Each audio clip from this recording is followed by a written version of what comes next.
Hi, my name is Pastor Sylvanus Harris. I am the senior pastor of the Mambc Missionary Baptist Church. I'm grateful to be pastoring now. Been many years of pastoring, learning how to pastor and being under a pastor who serves greatly. My first year here at Mambc has been a wonderful year. And one of the things I like about this church is that it's very family oriented. So there is no disconnection. There is a strong connection around this entire church. So as everyone have stated about their moms, dads, grandparents, ancestors have really been very instrumental in building the foundation of Mambc Missionary Baptist Church. I'll come to know the history of the church started back in 1876, One of the things I like about this church is that it has a foundation that is solid, something to build on, and something that we can make better for the future. This here is an historic area. This is something that most people dream about, but never actually get a chance to do. But in this season, in this time, God have allowed me an opportunity to pastor such a great group of people who have been instrumental to me and my family since we've been here.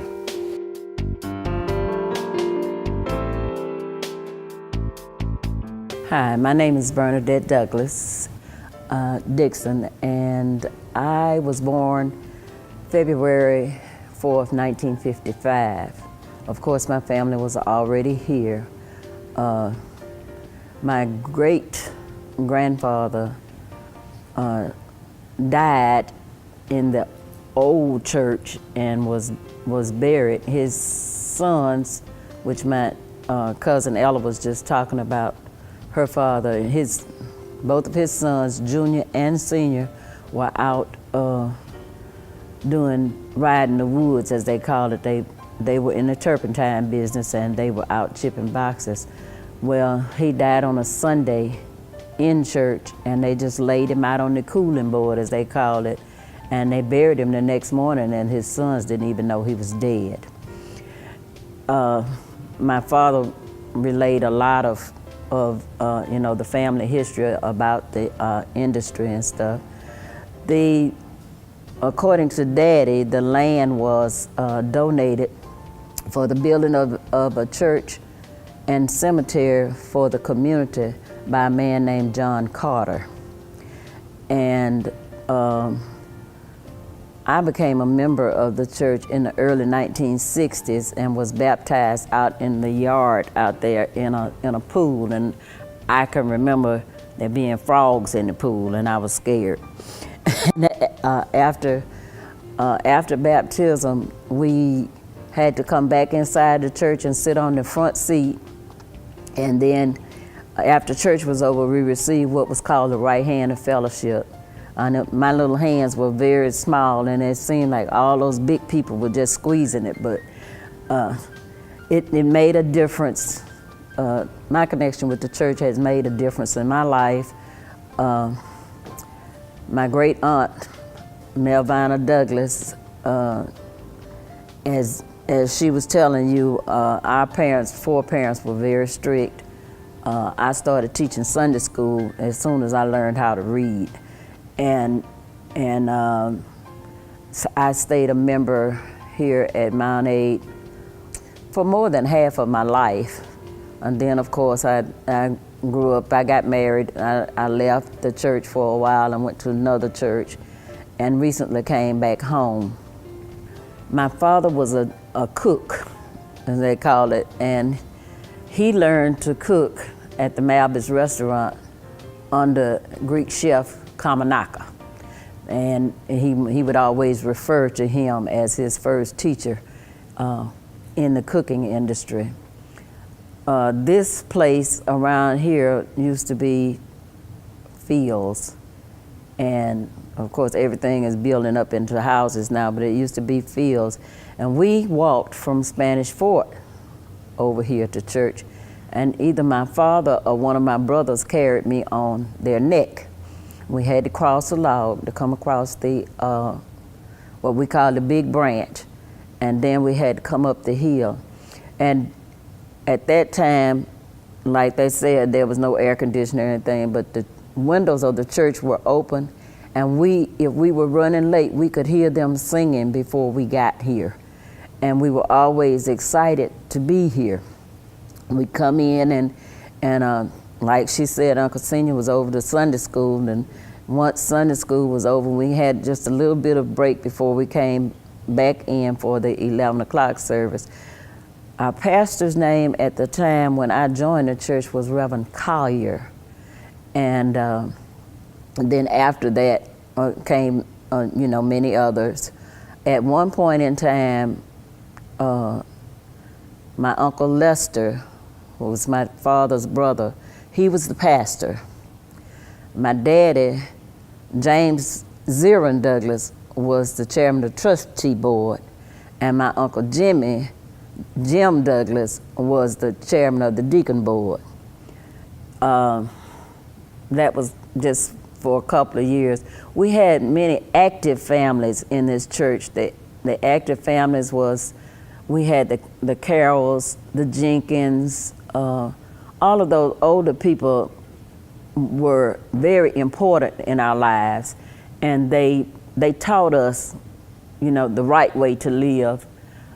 Everybody at that time worked somewhere. They either worked as domestics in the home, or I had a couple of aunts that were school teachers.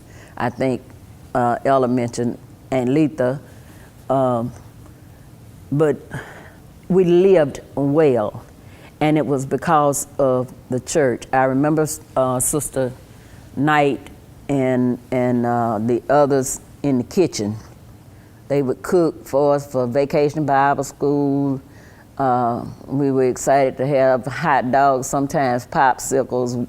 It was just a fun time for us.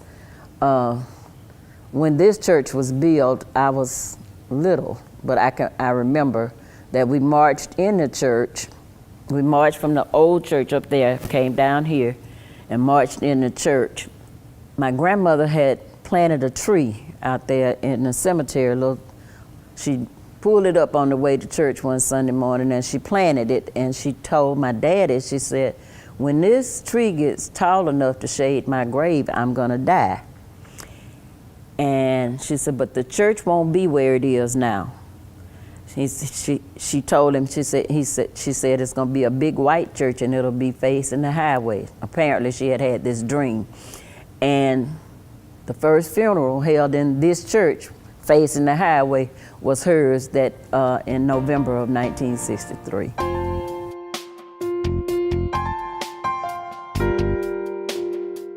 Hello, my name is Ella Douglas Glenn, and I'm a member of Mambc Baptist Church, and I'm a choir member.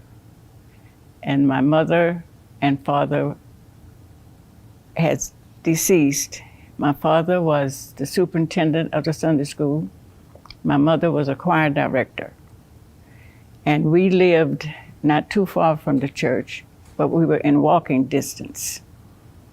We had to walk through the woods to church, over a branch, and up the hill. We had one building. This is where our school was from first grade through sixth. And after we left school, I don't remember all of the teachers' names. I think one of them was named Letha Douglas, a cousin of mine. And this church is actually mostly family. When it was a new church, it was mostly family, and the Jenkins were here also, but they lived in Loxley. And we had a good time. We played outside in the dirt. We didn't have fans, we didn't have air conditioners. And when it rained, we had to go inside. However, we had a good time. As children, we played together. ate together and worked together. After that, after we finished school, after I finished school in Daphne, I left. And the church never stopped, because when I came back, after we retired from service, I came back, the church is still here. However, this is a new church. We went to the old church in my childhood.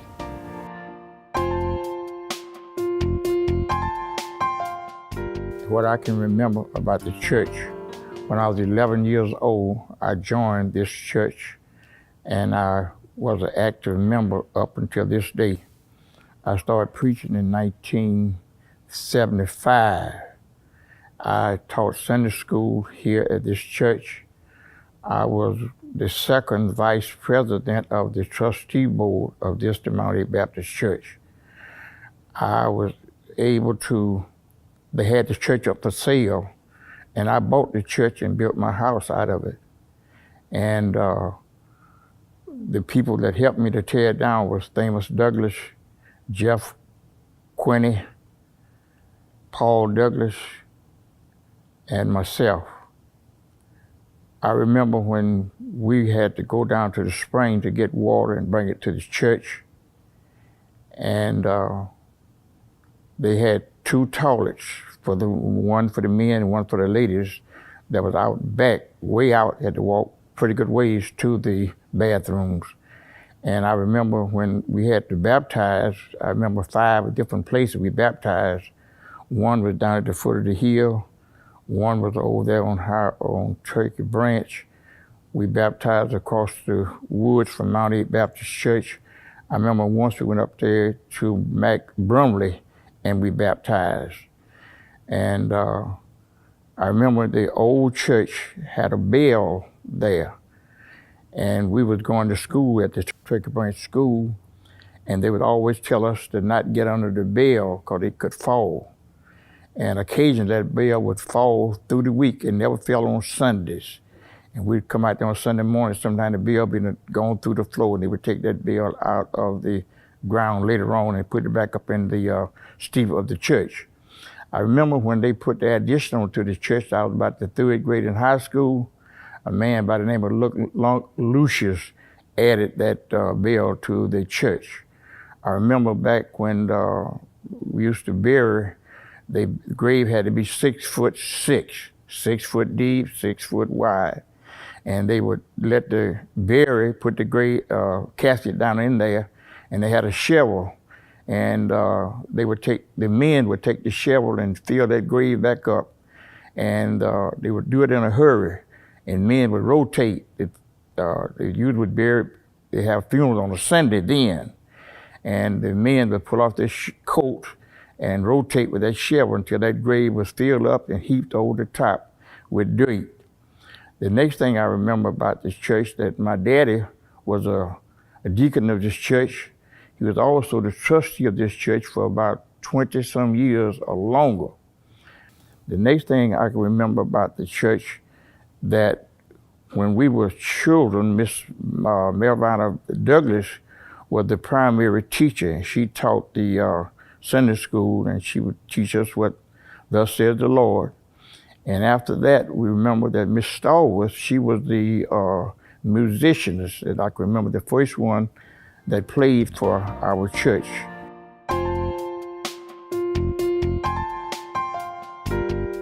My name is Shirley Ann Carol Scott, and I was born and raised at my early years in Baldwin County. And my mother and my father were with us and whatnot, but then things happened, and they were separated a little bit.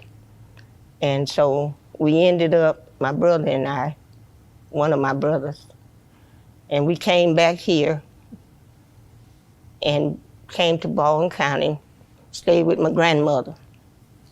And she had 13 grandchildren in the house.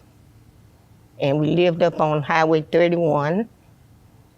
my brother and I walked from up on Highway 31 to the school that was over there. And even the interstate that you see the car ripping and running there was not there. But we would do that, walk through the woods. And then things turned, and my mother got sick, and she had to go to Marianna, Florida, I think it was, to go to a sanitarium. So I had to come back here again and stay with my grandmother. And I was there going to school until I graduated, and I was blessed to be able to go to college, Alabama State in Montgomery. And I finished the course there, and I came out, and I was, then I went to college, and I got a teacher's certification. And as I would go and do, and I learned how to do so much in reference to the children, and I would try to help them all I could. And I was a member of this church, and eventually I would work with the choir. I'm secretary, and several other activities that were going on in the church. And after my mother passed, it kind of stunned me, because as I wanted to grow up and do so I could do for her, and she wasn't here.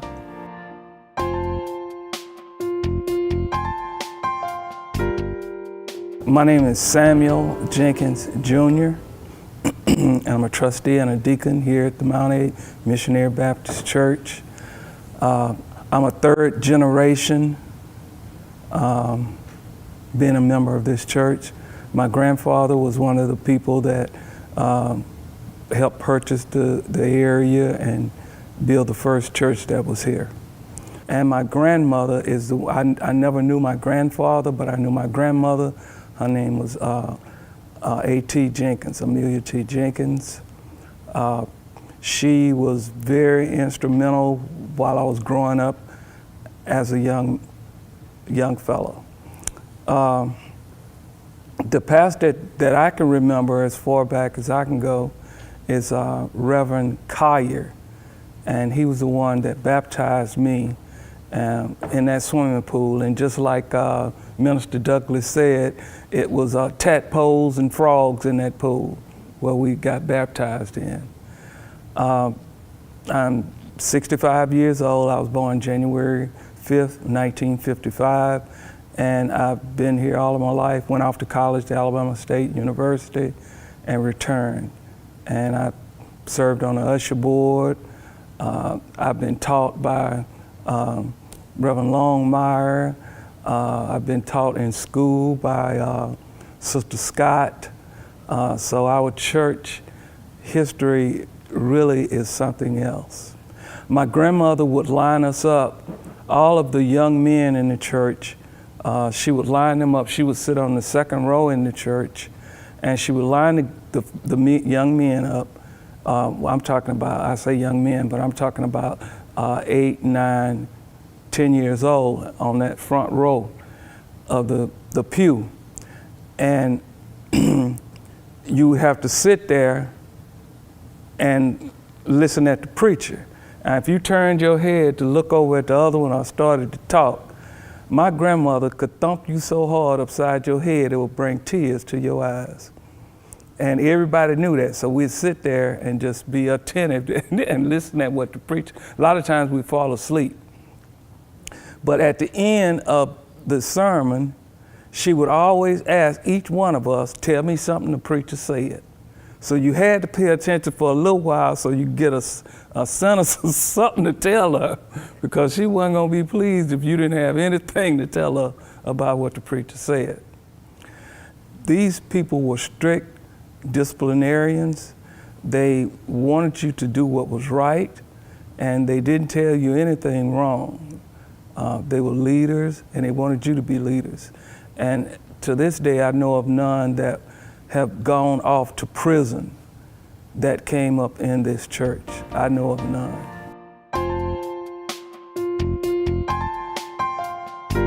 Hi, this is Johnny Hall. I wanted to let you know something about the Mount A Baptist Church. The Mount A Baptist Church is in a very surprising area, but a very good area. I learned about the church when I was very young. When I was born, my aunt was there to see me when I was born. And she was so surprised to see me. She and her boyfriend took me and carried me about 4 miles one Sunday morning to have me prayed for. And my godmother has been real close to me ever since. My mother kept me close. My daddy kept me close. I grew up, and one day I wanted to come to the Mount A Baptist Church. And I got up that morning, I felt so good, I wanted to go to church. But one thing I'd like to say at this time,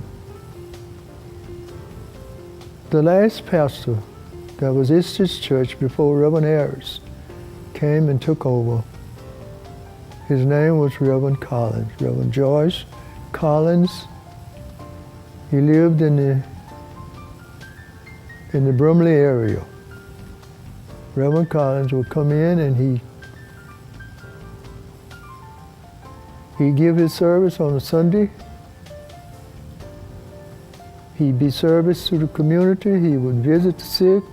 We would take trips. He was a fine man. So much so until he saw to it that he wanted me to do some, I'll say, household chores for him sometime. So he came to the place where he wanted to call me every time something went wrong in his house. So much so that I became just like a servant to him. And I was always close to him all through the community. And wherever we went, wherever we go, whatever I had to do, but we became so close until he started inviting me to his house to do the repairs around his house. I did that for years and years. Whatever it was, or whatever he wanted me to do, because he knew I was very instrumental in that type of work, because I did it all my life. So I ended up doing various shows for Reverend Collins, and it ended up, we got to the place where we became to be associates with quite a few members of his church in his own community, which was his relatives. I got a chance to deal with his whole family. His wife, his mom, his children, and a lot of his friends. I'd go into the area whenever they wanted me, and I would do what I could to make things happy. And that's where we come from today. Reverend Collins was a great man. He did a great job in the church. We loved him. But now we have a new pastor, Reverend Harris, which is a fine man. From day one, he has been a joy ever since we've been here. And we hope everybody that have ever visited this church, through Reverend Harris, who is our pastor now, or any other minister that have ever come to the Mount A Baptist Church or any other congregation that had ever visited our church. We hope that you can say like we can say today.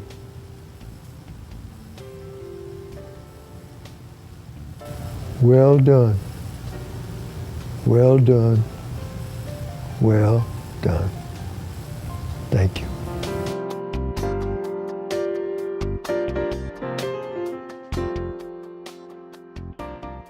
Hi, my name is Verdine Boyd Hollings. I was born March 28, 1945. I was raised out at Mount Aid. My parents were here, D.C. and Eileen Boyd. It was 8 of us. All the children were raised and born out here. And we all were baptized. I was baptized when I was 8 years old under Reverend Lester Douglas. They had a pool out back. I was baptized out there. My sisters, the older ones, was baptized in a creek down the street on CC. They called it the CC Road. And then several of them was baptized down the hill right there. It was a creek down there that they were baptized in. We walked to church every Sunday morning. I lived between Highway 31 and 90, and my sisters and I and James Zetta Quinney and Marjorie Hall, Lena Mae Quinney, and Jeff, all of us would walk all the way from 31. They'd come across 31 down to 90, and we'd walk all the way up Highway 90 to church every Sunday morning, time for Sunday school.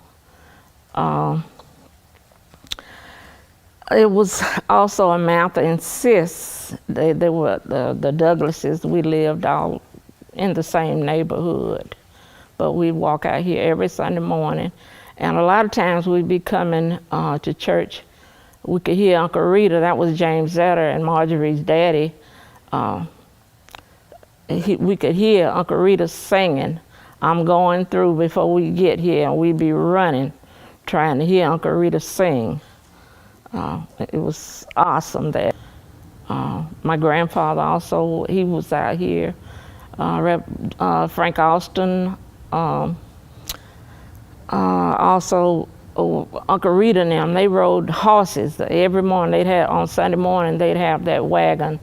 And sometimes we'd get on the wagon with them and ride out here to church. But most of the time we walked. I can remember when it was right up there, the old church. That's where we'd be running, because it was like a little trail that came up that hill all the way through here, and we'd walk up to the older church. That's where we attended church up until this one was built.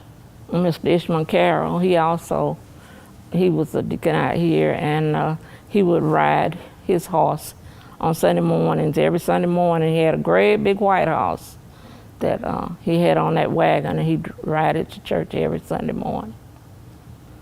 It was the Douglases, the Austins, the Carrolls, Jenkins, the Boyds, Jerkins, Mr. John Jerkin. He had a daughter, LaRose Jerkin. She was a musician here at one time.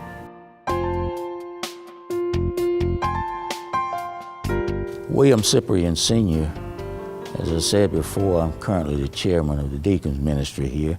Now, I can't really tell you about any history, but I can tell you, about the time that when I first got here, which was in 1990, I believe. My wife is originally from this area, from Loxley, Alabama, and we arrived here, I believe it was in 1990. January of 1990. We came from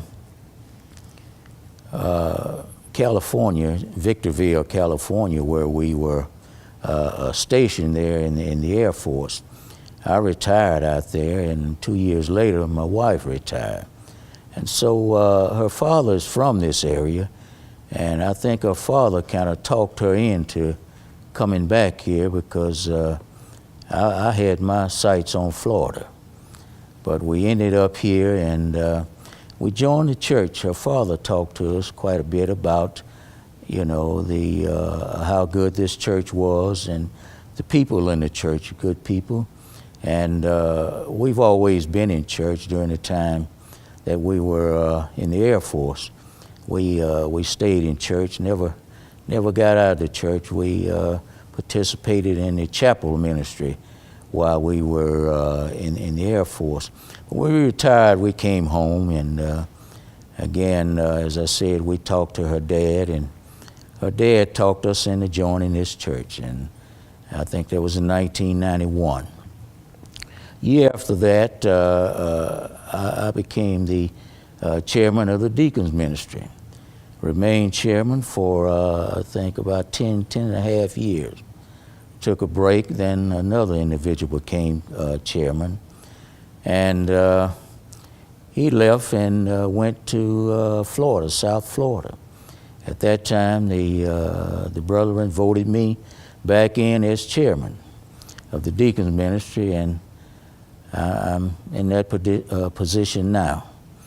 And I've enjoyed it very much. I like working with people, but I'm very concerned about folks working together and getting the job done. Very concerned about that. And that's what we have here now. We have people that works together. And that's what I strive for every day, working together. You know, you can get more accomplished when you work together, and that's very important to me. And we have a good bunch of folks here at the church, and that's what we strive for. But what I will say, you know, I've enjoyed the time that we've been here. You won't find any people any better than the folks that are here in this church. And I do believe that's why the Lord sent us here instead of Florida.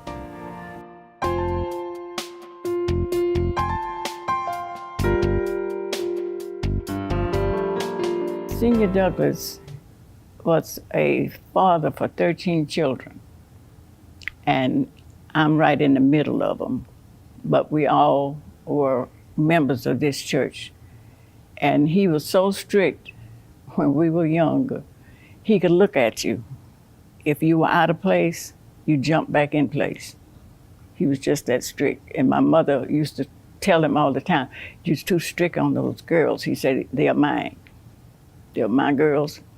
I want to raise them right." And he did, out of the 13. And when he got ready on Sunday morning, he would lead the way, and he made everybody get up and have breakfast around the table. But he prayed so long, the food got cold. But we still had to eat it before we left to come to Sunday school. And we stayed at church all day. Sunday school, 11 o'clock service, BTU service, and I don't know what else.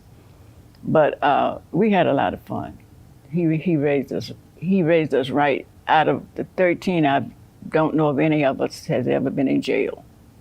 I was born July 12th, 1933, and I was raised here in Baldwin County, and the creek down here where we were baptized, some of us were baptized. And in the creek, we didn't have a pool to be baptized in. Snakes were there. We had to, when they put us in the water, we still looking for the snakes on each side. Because everybody, and we were raised in the country, but I'm still afraid of a snake. That's the only thing I think I'm afraid of. And if I see it first, he's a dead one. I don't play around with snakes. But anyway, we had a good time.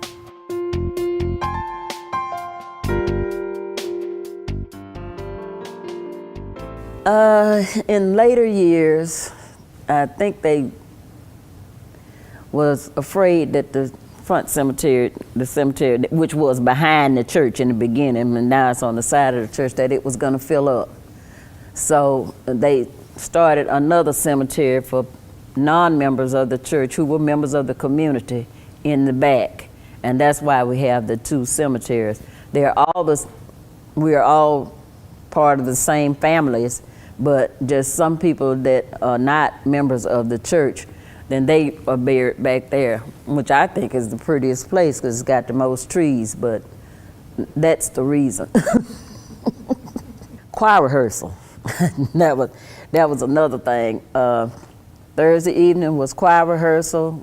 Everybody got off the school bus out there and came to the church. And we had a lady named Sister Viola Autry. She had a big, long wood panel station wagon. And she piled all of us in that station wagon to take us home. She also, when we had to go somewhere to sing, she had the entire choir in her station wagon. And she took us to different churches, and we would get up and sing. We also went to WGOK over in Mobile on Saturday mornings and sang on the radio.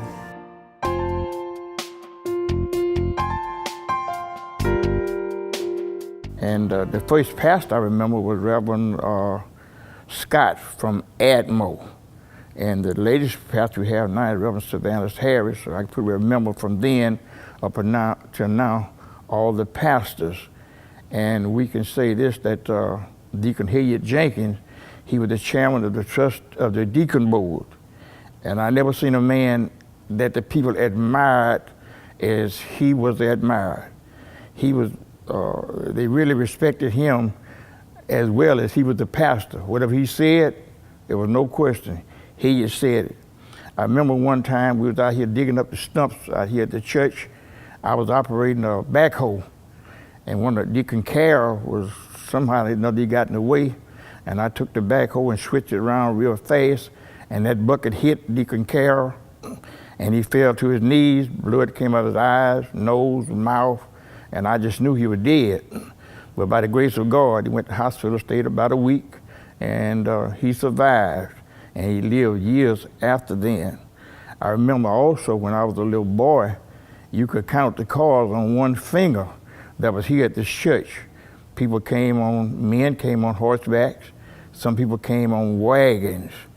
And the next thing I can remember about this church, when I was tearing the church down, there was an accident right down this, at the highway where you came to the church, and a man was killed. The next thing I can remember about this church, that I used to teach Sunday school right here in this side here, teach the young men. And I also sang the choir. I was a Sunday school teacher. I think I'm repeating myself here in this church. And some of the young men I taught with Brother Samuel Jenkins and Brother Shelley Jenkins, and I say Shelley Jenkins, his son. And the Lord had blessed me from then until now. I've been preaching for 45 years. And I remember Sister Scott, she was the secretary, that made out the license and signed my name on the credentials. And now it has almost faded out down through the years. And I can say that my father was the one that picked this spot for this church to be built. Reverend J.C. Collier was the one from Pensacola, the one that built this church. And I think Brother Wheaton was the contractor that added on to this church. And I remember, I think 1944 was the first member of our family that was buried here. His name was Edward Longmire. And then later years, my mother passed, and then my father passed. And that's all we had buried in this church. So we've been blessed when it comes to the death of the immediate family of the Longmires. I think we got about the shortest list of the people been buried here. And I just give the Lord the glory and the praise for the many blessings that he has blessed me. As I said earlier, we always walked to church, but now the Lord had blessed us that we able to ride here. We got air conditioning, we got carpet on the floor, we got padded pews, and we have really been blessed from the time that I've been here up until this day. I never thought that I would see the church progress the way it has progressed down through the years, from walking till now we're able to ride, and we're able to just sit back and enjoy how the Lord had blessed us with the facilities that's here, that's in our church.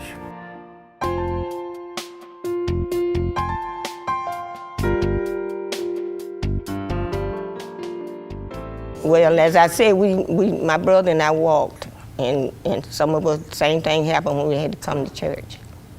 But there was a pool, when it wasn't really a pool, but it was a water, and that's where they were baptized. And I think it was down this way, that way somewhere. And the church was facing this way at one time, and then it turned up and went the other way. So, but everything was still dedicated to doing what was right, and we enjoyed coming, and we had the young folk singing in the choir, and then as we grew up, we took part with the other churches' activities that were going on. So we are just thankful that we had the avenue to walk on where we could do those things for ourselves.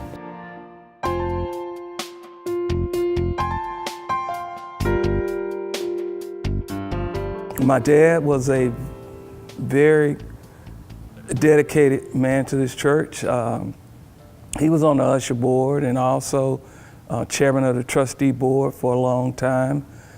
And I have that position now, just recently been in that position. And I got some big shoes to fill. My dad was the first the only black county commissioner that we have had in this county of Baldwin County. And he's got a highway that's named after him that runs right in front of this church. He was very dedicated to his church, and my mother was also. She sang in the choir and everything.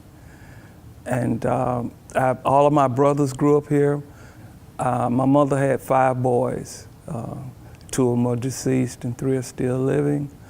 All of the descendants that were, all of my dad's brothers, siblings, and everybody have passed on. The last one passed on earlier this month. So that was the last one. My granddad had 5 boys and 3 girls. All of them were very, very successful and pillars wherever they went within the world. They were stationed all over the world. And they constantly would send donations back to the church whenever we had special drives. Ever since I've been here, this church has always been financially stable. Ministers never left here without being compensated.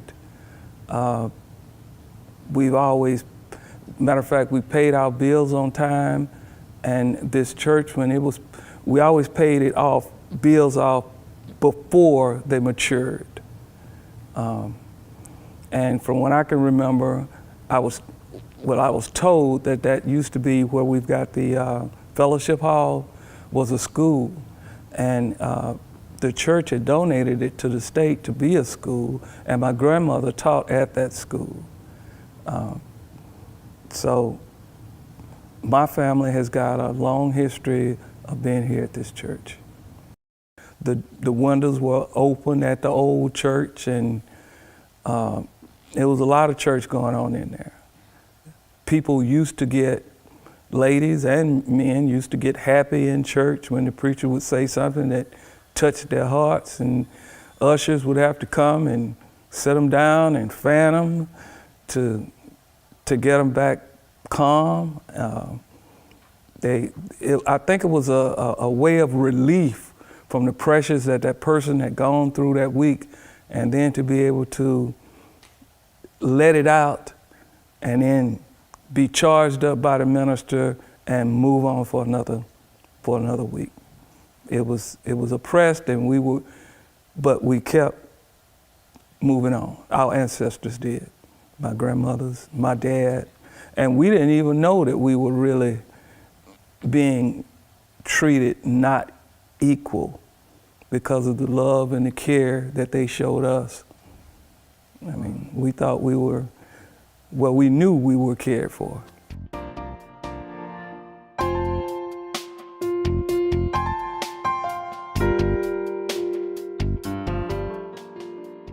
But after I joined the church, I was baptized, and the way I was baptized was not in a baptism pool. The church took us down to the river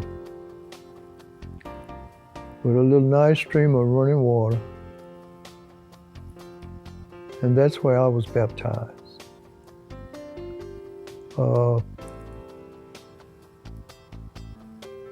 Our church eventually, we had a big storm, and I don't know what happened, but the big bale fell through the steeple and damaged the church. So after then, the people began to look for another area to put another church up. So they kept on till they started this church. And if I go back a little bit and to bring you up to date on how this church started, excuse me, we had a pastor and his wife out of Pensacola. His name was Reverend George Collins. He was a very smart man. He did a lot of preaching for our church. And I didn't know he was a bricklayer. I didn't know he was a block layer. But one day, they found a new area, which is the area in which we are in now, to build a new church. Reverend Collins was the block layer. He laid every block. Him and his friends laid every block in this church. They built it. They finished it. We moved in. And then we began to see a little bit further. Yes, he was talking about picnics, dinners, or whatever you want to name. We would have that sometime after church service. So this church that we're living in now has been very tremendously appreciated for this community in which we live now.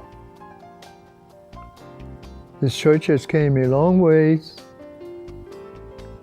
The time that I've been here, I've been able to see many ministers come and leave, and then we get another minister, until this day have come.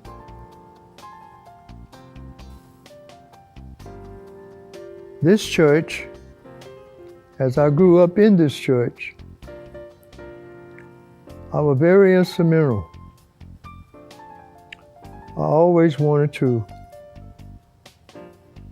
be appreciated in whatever situation I was in. So this church, being the church that it was, and people elderly people of this area realized that they saw a little potential in me as to what I could do in carpenter work and so forth. Many times I found myself in this church working. I never shall forget the pulpit. One day,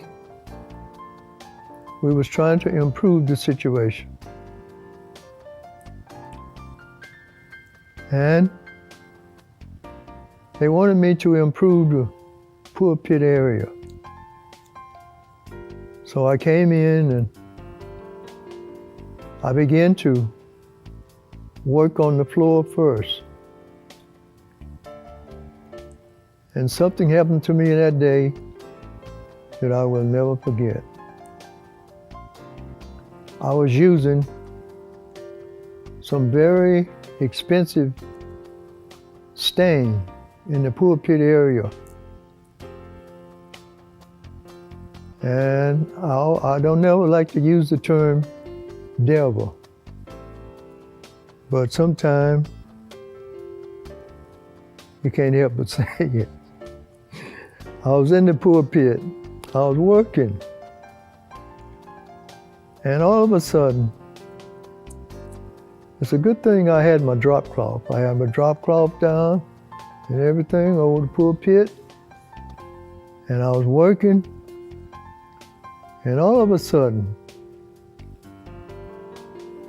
that stain that I had using on that pulpit tried to turn over on that floor.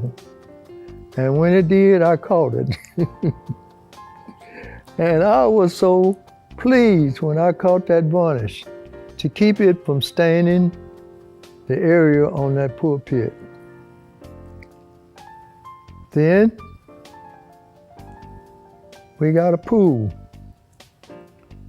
And the pool decided that they wanted the pool area redone. They wanted me to do it. I said, yes, sir, I'll do it. So I went into the pool area. I stripped the pool area. I varnished the walls, and I repainted the pool area. Later on, we had an area in the back where we didn't have an upstairs. We always wanted an upstairs. We had a flat roof on the back. We always wanted an upstairs. So they asked me if I could look into the situation in order that we could have an upstairs. I said, yes, I will. I went in and I looked, and I drew them out a plan as to how they could put it upstairs.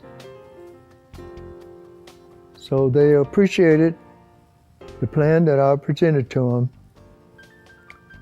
and they went to work on it. And we had a nice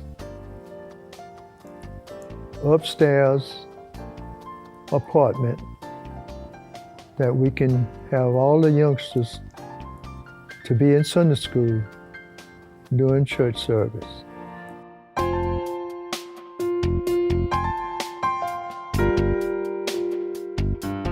I want to say that we have 9.5 acres. It was acquired back in, like I said, 1876 when the church was first built. The first building was actually built, I want to say, like maybe over on the, I guess going toward the east side of the land of the property, or where the cemetery is now in the front. At the latter part of the years, they built where we're sitting at now. And the next building after that was remodeled and built in that same place. But I want to, and I'm just speaking for future reference of the church, because people need to know where we're headed in this season. You know, we want to, this here is an historic landmark, and we want to be able to show people of all cultures. It's not just a black or white or Hispanic thing or any of that nature. It is for everybody to see the history of where we come from. But don't just linger on the history. We got to learn to build upon it. And so that's what we're doing, we're building upon it. And we have some real good people who was very instrumental in us being here. But going forward, we have future plans that are going to be taking place. I'm praying God's blessings upon everything that we undertake to do, and it's for the kingdom of God.